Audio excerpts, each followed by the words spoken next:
Good afternoon. I'd like to get a quote for my daughter's wedding. Alicia Washington enters the main hall of Le Grand Royal Catering, the most exclusive in the city. She wears a simple navy blazer and carries a discreet briefcase. Her hair is pulled back in an elegant bun, but her appearance is purposefully understated. She had just left a meeting with investors. The receptionist, Ashley, looks up from her computer screen.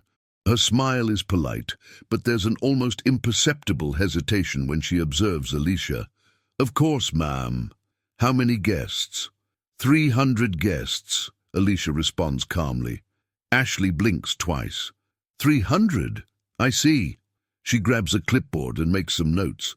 "One moment, I'll call our commercial coordinator." 2 minutes later, Patricia Stevens, the commercial coordinator, appears.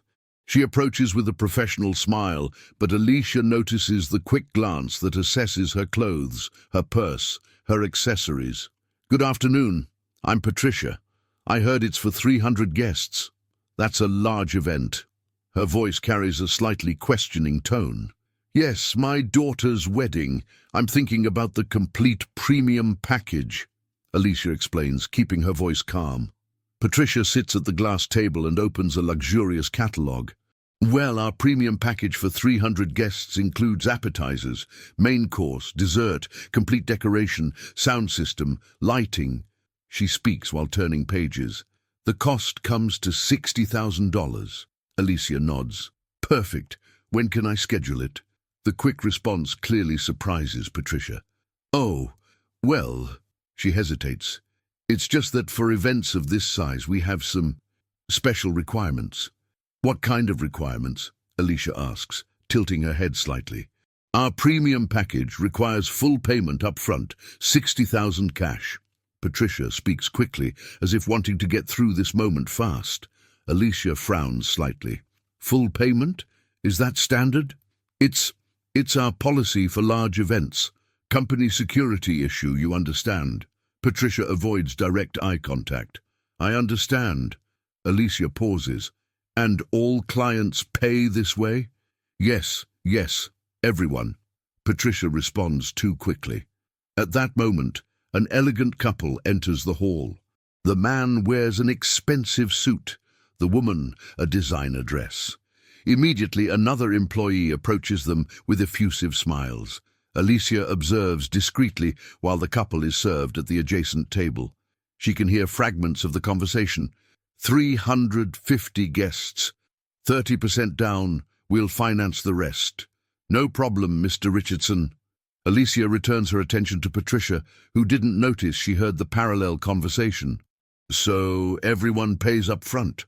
"Exactly. It's company policy." Patricia insists, but her voice sounds less convincing. "Interesting." Alicia observes the couple next to them receiving complimentary champagne while signing a contract. "And besides the upfront payment, do I need to present anything else?" "Well," Patricia consults her notes. "We would need proof of income, bank references, 3 payment receipts from previous events." Alicia raises an eyebrow. 3 receipts from previous events? It's just that, you understand, right? An event of $60,000. We need to be sure that... Patricia doesn't finish the sentence. "Sure of what?" Alicia asks softly. That you have experience with events of this level." Patricia finally completes, clearly uncomfortable. Alicia observes the couple next to them again. They're laughing, toasting, clearly celebrating. No request for receipts, no extra requirements, no special documentation. "I understand perfectly," Alicia says, slowly closing her briefcase. "And if I bring all this documentation?" "Then we can talk about available dates," Patricia responds, seeming relieved that Alicia apparently accepts the conditions. Alicia stands up calmly. "Good to know how you operate." She extends her hand to Patricia, who shakes it without noticing the small smile playing on Alicia's lips. "Thank you for your attention. I'll arrange all the documentation." 2 hours later, Alicia returns to Le Grand Royal.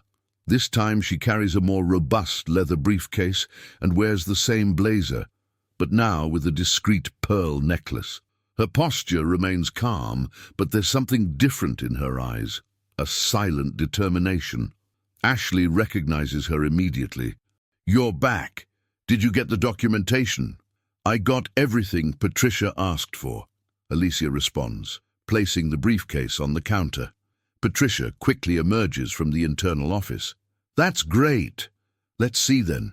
She sits again at the glass table, this time with a more serious, almost investigative expression. Alicia opens the briefcase methodically. Here are the 3 income statements from recent months. She places documents on the table. Bank verification from Chase Manhattan, more papers, and the 3 event receipts you requested. Patricia takes the documents, and her eyes widen slightly, seeing the amounts. These amounts are real." "They are?" Alicia responds simply. "And these events?" Patricia examines the receipts. Suite 16 for $70,000, company anniversary for $100,000. "My daughter turns 16 next year too. That's why I came to research in advance." Patricia swallows hard. The documents show financial capacity she clearly didn't expect. "Well, this is impressive. Thank you." Alicia remains impassive. "Now can we talk about dates?" Of course. Patricia grabs the calendar, but her hands tremble slightly. "When would it be?" "March next year, Saturday, if possible." Patricia consults the calendar. We have some dates in March, but..." She hesitates again. "But?" Alicia waits. "It's just that March is peak season. Prices go up a bit. It would be 75,000, not 60. Alicia tilts her head. "Interesting, and this increase applies to all March clients?" "Yes, it's a fixed rate," Patricia responds quickly. At that moment, Alicia takes her phone from her purse. "Excuse me, I need to take this." She swipes her finger on the screen. "Hello, Marcus. Yes, I'm at Le Grand Royal now. What do you mean you had an event here last March? For how much?" 55,000 for 250 guests. "Oh, I see. No, everything's fine. We'll talk later." She hangs up and looks at Patricia, who is visibly uncomfortable. "Sorry, that was a friend commenting about the wedding he had here in March. Very interesting price he got." Patricia clears her throat. "Well, it's just that each event has its particularities." "Of course." Alicia smiles slightly. "And about payment? Is it still necessary to be full up front?" It's our policy," Patricia repeats, but her conviction has visibly diminished. Alicia observes the hall movement again. Another couple arrived and is being served with champagne and complimentary canapes.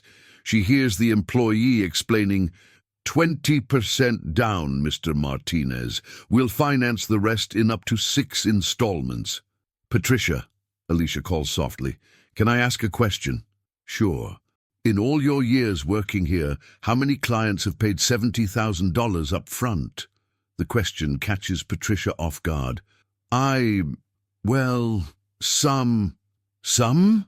Alicia insists gently. "It's just that each case is different." Patricia looks away. Alicia stands and walks to the window, overlooking the garden where ceremonies take place. "It's a beautiful place," she comments. "Must have many interesting stories." "Yes, many important celebrations have happened here," Patricia agrees, seeming more comfortable talking about the venue. "I imagine. Politicians, business people, celebrities." Alicia continues observing the garden. "Exactly. We've hosted senators, NFL players, famous artists." "And they all paid up front?" Alicia asks casually. Patricia hesitates. "Well, VIP clients sometimes have special conditions." "Special conditions," Alicia repeats, turning to face her. "And what would qualify me for those conditions?" "It's just that, well..." Patricia is clearly struggling to find an explanation that doesn't sound discriminatory. Alicia returns to the table and sits. "Patricia, can I be frank with you?" "Sure." "I have the impression you're treating me differently from other clients. Could I be wrong?" Patricia's discomfort is palpable. "No, it's nothing like that. It's just that..." "Just what?" "It's just that you arrived here in a very direct way. immediately asking for the premium package. Usually our VIP clients come by referral with references. I understand. Alicia nods. And if I bring references? That would help a lot, Patricia responds, visibly relieved to find an exit. Perfect. Alicia takes her phone again. Marcus, yes, it's me again. Can you call Le Grand Royal and give me a reference? Patricia Stevens. That's right now. Thank you. She hangs up and smiles at Patricia. My friend will call now, giving a reference. 2 minutes later, the reception phone rings. Ashley answers and calls Patricia. After a quick conversation, Patricia returns to the table with a completely different expression. You know Marcus Williams? From Williams Construction? I do, Alicia responds simply. He said you're a very important person in the events market. He exaggerated. Alicia smiles modestly. He mentioned you have influence in the sector. Marcus is sometimes dramatic.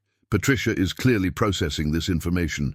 Well, with this reference, I can offer special conditions, 30% down, the rest in up to 3 installments. That's good, Alicia nods. And the March price? We can maintain the original 60,000. Excellent. Alicia organizes her documents back in the briefcase. I'll think carefully about your proposal. You're not closing today? Patricia asks, surprised. It's an important decision. Daughter's wedding, right? I want to evaluate all options. Alicia stands again. Oh, Patricia, one last question. Yes? If I bring other clients, will you give them the same initial treatment you gave me? The question leaves Patricia speechless. Alicia waits a few seconds before continuing, because, you know, I have many contacts who do large events. And I always like to recommend places that treat all clients well. Of course. We treat everyone with the same respect, Patricia responds quickly. Great to know that. Alicia extends her hand again. Thank you very much for your attention. While walking toward the exit, Alicia observes the hall movement one last time. The contrast between her initial treatment and that of other clients couldn't have been clearer. At the door, she turns one last time. Oh, Patricia? Yes? Just out of curiosity. How many black clients do you serve per month? The question echoes in the air like silent thunder. Patricia opens and closes her mouth without being able to respond. Alicia smiles gently. Just curious, and leaves, leaving behind a deafening silence. Development. 1,560 words. 1 week later, Alicia returns to Le Grand Royal. This time she wears an impeccable black Armani blazer, discreet but expensive jewelry, and carries an Italian leather briefcase. Her look screams silent power. Patricia recognizes her immediately and comes running. Ms. Washington, so good you're back. Did you decide about the wedding? I did. Alicia sits at the glass table with elegance. But first, I need to clarify some things about our service last week. Of course, feel free. Patricia sits with a forced smile. Alicia opens her briefcase calmly. I called some clients who had events here recently. I discovered interesting information. Oh, really? Patricia crosses her arms, already assuming a defensive posture. The Richardson family paid only 20% down. Williams and Associates, 30%. Alicia speaks with controlled voice. Why exactly would I need to pay 100% up front? Patricia sighs with impatience. Look, Ms. Washington, I already explained that each case is different. Different how? Alicia maintains a polite tone, but there's steel in her voice. It's just that... Patricia hesitates, then decides to be more direct. People like you sometimes, how can I put this, make promises they can't keep. Alicia blinks slowly. People like me? Yes. Who arrive asking for expensive events, but when it comes to paying... Patricia makes a vague gesture with her hands. I understand. Alicia takes a deep breath, controlling herself. And what specifically makes me seem unreliable? Patricia gets irritated with the insistent questions. Look, I'll be frank, okay? You arrived here dressed like, well, not exactly like our usual clients. How do our usual clients dress? Alicia asks, with dangerous calm. With designer clothes, jewelry, you know. Patricia is losing patience. People who clearly have money. And clothes determine financial character? Alicia asks. It's not just that. Patricia gets agitated. It's the way of speaking, behaving. You arrived here very, I don't know, too simple for a $60,000 event. Too simple, Alicia repeats, her nails gripping the briefcase. Patricia, now irritated by having to explain herself, continues, It's reality, Ms. Washington. This is a premium catering service. Our clients are executives, established business people, high society folks. And I wouldn't seem to be part of that group? Alicia asks, her voice getting lower. Look, no offense, but no, Patricia explodes. You arrived here like any person off the street asking for an expensive event. It's normal for us to be suspicious. The silence that follows is tense. Alicia counts to 5 mentally. Patricia, she says with controlled voice, are you telling me that my appearance determines my financial capacity? I'm saying we have to protect ourselves. Patricia slams her hand on the table. We've had people who came here just to show off, take Instagram photos, pretend they can pay. And you automatically put me in that category. Not automatically, but... Patricia stops, realizing she's compromising herself. But what? Alicia insists, her elegance unshaken despite growing fury. Patricia, already too irritated to back down, decides to be brutally honest. But you don't have the profile of our clients. There, I said it. What profile would that be? Fine people, aristocrats, old money, whose families we know. Patricia shouts, completely losing control. You arrived here out of nowhere, like some homeless person, without references, wanting an expensive event. It's obvious we'd be suspicious. The entire hall stops. Everyone looks shocked. Alicia stands slowly, her posture regal. I understand perfectly. Great! Now you understand how the real world works. Patricia continues shouting. It's not prejudice, it's prudence. Prudence, Alicia repeats, taking her phone from her purse with calculated movements. Exactly, and if you don't like it, you can find a catering service more suitable to your level. Alicia dials a number. Sarah, this is Alicia Washington. I need you to come to Le Grand Royal now. Bring photographer and videographer. Patricia frowns. Who's Sarah? Alicia hangs up and looks at her with a glacial smile. Sarah Chen, editor of Elite Events magazine. Elite Events? Patricia stutters. Yes, the magazine I preside over as editor-in-chief. Alicia speaks each word slowly, savoring the shock on Patricia's face. Patricia turns white. You are Alicia Washington, president and founder of Excellence Group, the largest luxury events investment fund in the country. And the blood completely drains from Patricia's face. Our fund finances 80% of corporate events in this city, Alicia continues with icy voice. Our magazine has 3 million readers and can destroy any business in 48 hours. Patricia tries to speak but can't. And you, Alicia approaches her, just gave me the best story about racism in the luxury sector I've ever had. Ms. Washington, I didn't know... Patricia finally stutters. Didn't know what? That black people can be entrepreneurs, that we can have money, that we can be your bosses. Patricia is trembling.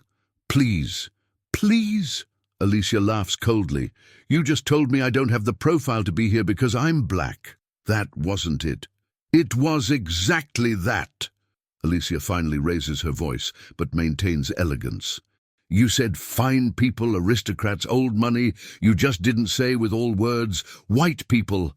At that moment, Robert Martinez appears running. What's happening here? Ask your employee, Alicia says icily, what Le Grand Royal's policy is for black clients. Patricia is in panic. Robert, she's from Elite Events magazine. Robert stops as if he'd been shot. The magazine that can destroy this establishment with one article. Alicia completes. And you just gave me all the quotes I need.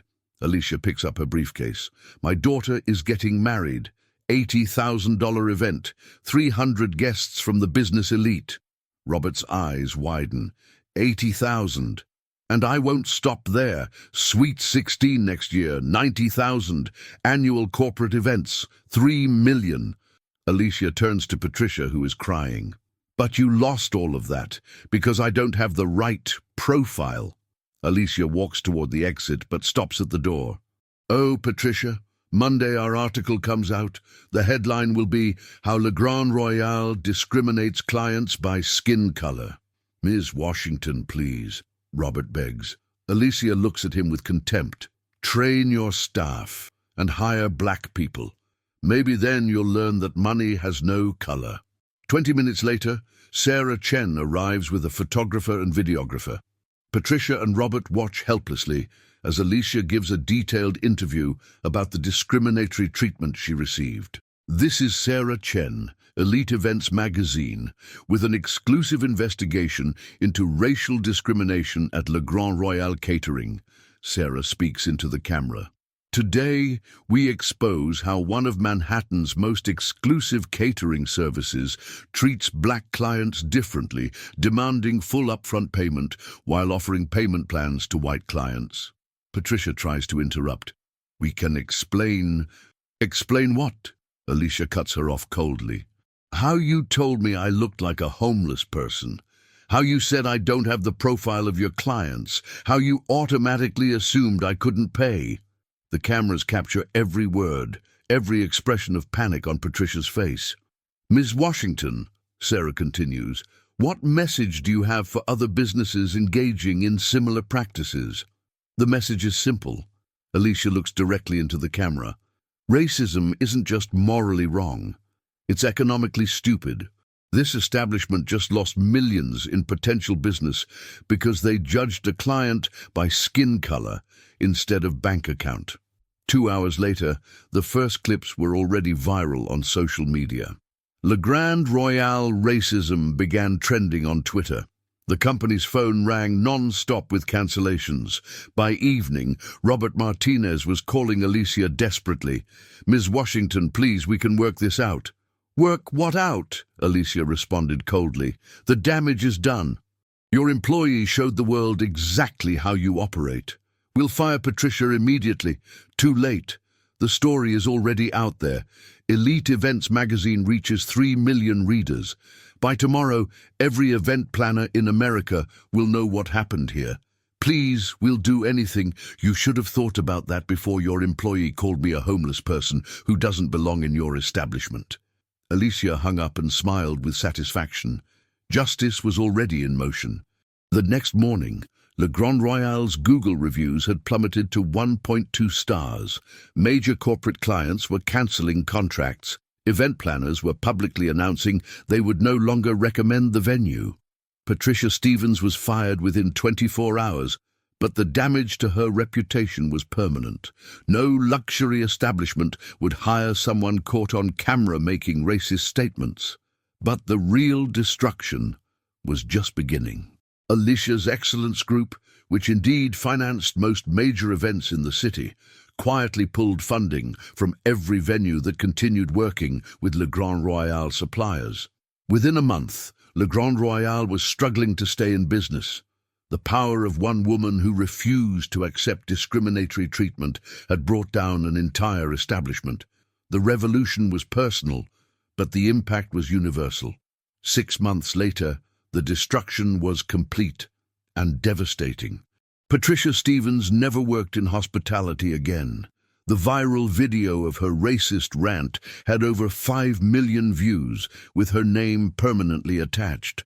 Background checks revealed her involvement in the Le Grand Royal scandal. She moved to a small town in Ohio, working part-time at a gas station convenience store, where customers occasionally recognized her as that racist catering lady. Robert Martinez lost everything. Le Grand Royal filed for bankruptcy within 4 months. 30 years of business destroyed by one moment of enabling discrimination. He now works as a night security guard, telling anyone who'll listen that he was unfairly targeted by cancel culture. But the real shock came when the full scope of Alicia's power was revealed. Breaking news, announced CNN anchor Anderson Cooper. Billionaire entrepreneur Alicia Washington has acquired the former Le Grand Royal property in Manhattan for $15 million, well below its $40 million market value. The irony was exquisite. The woman they refused to serve was now the owner of the very building that had discriminated against her. Standing in the empty hall where she'd been humiliated, Alicia addressed a crowd of reporters. This space will be transformed into the Excellence Event Center, a venue that celebrates diversity and proves that inclusion drives innovation. Ms. Washington, called a New York Times reporter, critics say you destroyed Le Grand Royal out of revenge. Alicia's eyes flashed. Revenge? I simply exposed their true character. A business that judges clients by skin color rather than substance deserves to fail. What's your message to other businesses watching this? Asked a Forbes journalist. Simple, Alicia said, her voice carrying the weight of generational change. Evolve or become extinct. The old ways of doing business, where appearance mattered more than ability, where prejudice masqueraded as policy, those days are over. The real climax came during the grand opening of Excellence Event Center 1 year after the original incident. The venue was stunning. Crystal chandeliers, marble floors, gold accents, everything Le Grand Royal had been, but better.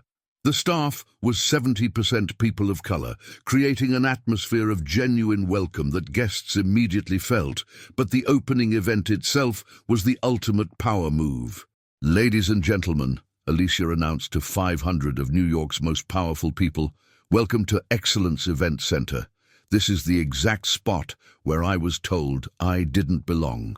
The crowd was silent, hanging on every word. 12 months ago, in this very room, I was treated like a second-class citizen. Tonight, this room belongs to me. Thunderous applause erupted. The employees who discriminated against me are unemployed. The business that rejected me is bankrupt. But this isn't about revenge. It's about revolution. She gestured to the diverse crowd of guests. Look around. Senators, CEOs, celebrities, entrepreneurs, all races, all backgrounds, all here because talent has no color and success has no single face. Standing in the back, trying to remain invisible, was Patricia Stevens. She had somehow obtained a server's uniform and was working the event through a temp agency, desperate for any income. Alicia spotted her immediately. Ladies and gentlemen, Alicia continued, her voice cutting through the room, I want you to meet someone special tonight. Patricia froze in terror. Patricia Stevens, would you please step forward? Every head turned. Patricia tried to shrink behind a pillar, but security gently guided her to the front. This is the woman who told me I looked like a homeless person, Alicia announced calmly. Who said I didn't have the profile for luxury events. Who demanded I pay $60,000 up front because she didn't believe a black woman could be trusted. The room was dead silent. Tonight, Patricia is serving appetizers at my event, in my building, because karma isn't just a concept, it's a force of nature. Patricia was crying, humiliated before the most powerful people in New York. But I'm not cruel, Alicia continued. Patricia, you can keep working tonight. Consider it a lesson in how the service industry actually works when you treat all people with dignity. The crowd erupted in applause, while Patricia fled to the kitchen in shame. The moment went viral within hours.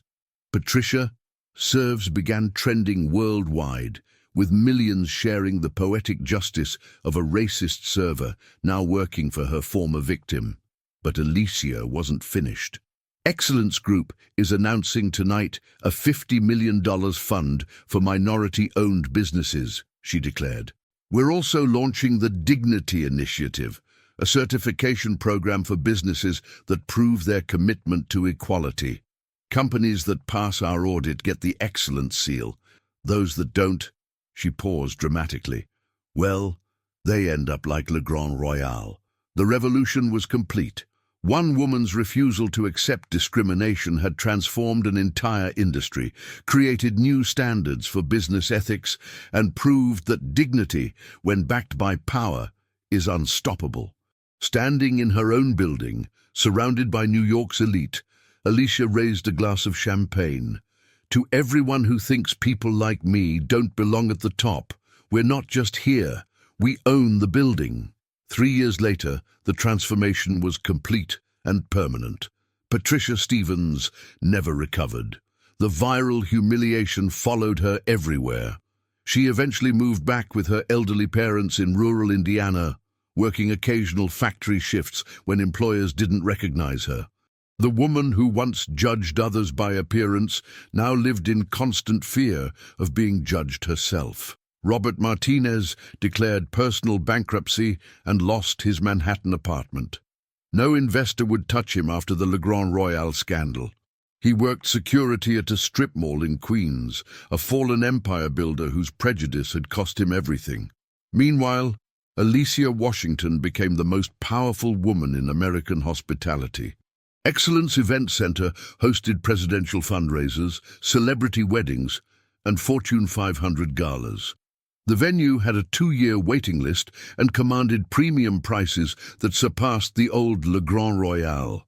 The Dignity Initiative certified over 1,000 businesses nationwide. Companies lined up to earn the Excellence Seal, knowing it guaranteed access to America's elite clientele. Businesses that failed the diversity audit found themselves quietly blacklisted from major events. Elite Events magazine became the industry's most influential publication, with Alicia's monthly editorial setting trends and destroying careers with equal precision. Her Power of Inclusion column was required reading for every hospitality executive in America. Most importantly, the incident sparked industry-wide change.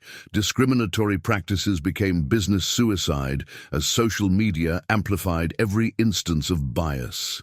Hospitality schools began teaching the Le Grand Royal case study as a warning about the cost of discrimination. Alicia's final victory came when Forbes named her Most Influential Entrepreneur of the Decade. The cover story was titled, "How One Act of Racism Created a Business Empire." In her acceptance speech, Alicia said, "They thought they were putting me in my place. Instead, I built a better place for everyone. Discrimination isn't just morally bankrupt, it's economically stupid." Stories like Alicia's expose the ongoing reality of racism in luxury businesses across America. Black professionals still face questioning, humiliation, and discriminatory policies disguised as company policy. The difference is not everyone has Alicia's resources to fight back. That's why we must document discrimination, support victims, and demand accountability from businesses. If this story resonated with you, like and share this video. Subscribe for more stories about justice and empowerment. Comment below, have you experienced or witnessed similar discrimination? How did you respond? Together we can transform outrage into action and action into lasting change. Because dignity isn't negotiable and equality isn't optional.